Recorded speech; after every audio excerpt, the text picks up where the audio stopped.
حضور علیہ السلام نے فرمایا اگر میں علم کا شہر ہوں تو پھر علی دروازہ ہے۔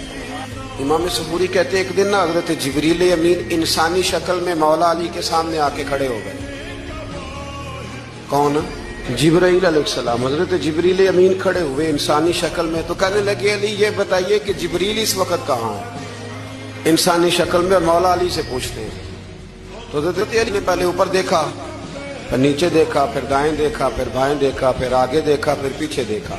فرمانے لگے جناب نہ تو اس وقت حضرت جبریل مشرق میں ہیں، نہ مغرب میں ہیں، نہ شمال میں ہیں، نہ جنوب میں ہیں، نہ 7 زمینوں میں ہیں، نہ آسمانوں میں ہیں۔ فرمانے لگے بھئی زمینوں آسمانوں مشارق مغارب میں تو کوئی نہیں، تو یا آپ جبریل ہیں یا میں جبریل ہوں، دونوں میں سے ایک ہے۔ تو حضرت جبریل امین مسکرائے، فرمانے لگے نہیں آپ تو علی ہیں، جبریل تو میں ہی ہوں۔